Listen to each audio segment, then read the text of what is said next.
স্থানীয় দণ্ডাধীশ ঘটনাস্থলীত উপস্থিত হৈ তদন্ত আৰম্ভ কৰিছিল এই নাৰকীয় কাণ্ডৰ। অন্যহাতে উদ্ধাৰ হোৱা মৃতদেহটো নাওপৰাৰ আশী উদ্ধাৰ গুণকান্ত গগৈ বুলি চিনাক্ত হোৱাৰ পিছতে চাঞ্চল্য অব্যাহত আছে সমগ্ৰ অঞ্চলজুৰি। ইপিনে এই ঘটনাৰ আঁৰত নিজ পুত্ৰই হত্যা কৰাৰ সন্দেহ স্থানীয় ৰাইজৰ। এই বুঢ়াজন আছিলে বহুত দিন ধৰি ইয়াতে আছে। তেওঁৰ দেউতাক আৰু তেওঁ দুজন পুতেক, এজন নিতাপুখুৰীত থাকে, এজন ইয়াতে থাকে। বিভিন্ন সময়ত আমি দেখোঁ দেউতাকক মাৰপিট কৰি থাকে আৰু কিবা কিবি কৰি পেলাই ধৰি লওক এই কাৰোবাৰ ভঁৰালৰ তলত থাকেগৈ, কাৰোবাৰ গোহালিত পৰি থাকে, তেনেকুৱা কোনোবা বাৰী মানুহৰ ঘৰত থাকেগৈ, এনেকুৱা। আমি গাঁৱৰ যাকে নুসুধক চবেই ক'ব আপোনালোকৰ ল'ৰাবিলাকক সোধক, তেনেকুৱা হয়। হ'ল আপুনি চাওক, আজি প্ৰায় 15 দিন হ'ল। 15 দিন তেওঁলোকৰ দেউতাক মানে নাইকিয়া হৈ আছে, একো সন্ধানহীন হৈ আছে, একো খবৰ নাই। কিন্তু এজন পুতেককো আমি আজিলৈকে মানে থানাত গোচৰ দিয়া হওক, কাৰোবাক গাঁওবুঢ়াকে জনোৱা হওক বা গাঁৱৰ ৰাইজকে কিবা জনোৱাটো আমি আজিলৈকে পৰিলক্ষিত নহ'ল। কিন্তু আমি আমাৰ গাঁৱৰ ৰাইজে আমি বিভিন্ন সময়ত আমি বিচাৰ খোঁচা কৰিছোঁ। বিচাৰ খোঁচা কৰি আজি গম পাইছোঁ যে আমি নৈ কাণত এটা বস্তাত মানে ডেড বডি আছে।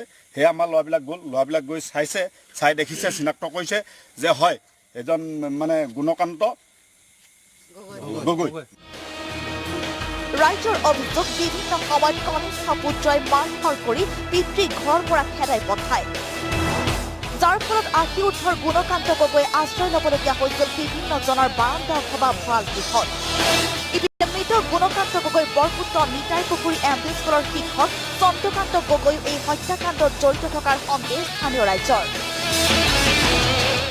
ঘটনা সন্দৰ্ভত ডিমৌ আৰক্ষীয়ে দুই গুণাংকাৰ পুত্ৰক ডিমৌ আৰক্ষী থানাত সোধা পোছা অব্যাহত ৰাখিছে। শিক্ষক কোন স্কুলৰ?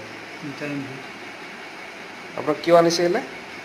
মোক মানে আজি ইয়াতে মিডিয়াই গৈ পিনে এটা উদ্ধাৰ কৰিলে দিন নদীত। কাৰ? মোৰ দেউতা বুলি কৈছে ৰাইজে, অঁ। মই চিনাক্ত কৰিব নোৱাৰিলেও শৰটো যিহেতু উৱলি গ'ল।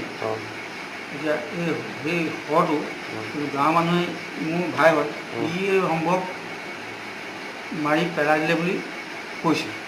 মোক এতিয়া ৰাখি থৈছে লগত। ডিমৌৰ পৰা হিন্দুজ্যোতি গগৈ, আসাম টক।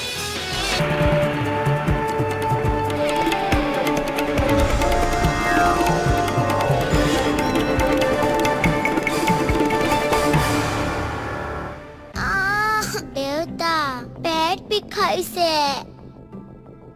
আকৌ বেমাৰ। ডাক্তৰৰ পৰা শুনা, বাৰে বাৰে বেমাৰৰ কাৰণ ষ্ট্ৰং বীজাণু, হাতৰ পৰা মুখলৈ, তাৰ পিছত পেট বিষ। সেয়েহে life boy strong with active silver দিয়ে 100% ষ্ট্ৰংগাৰ সুৰক্ষা।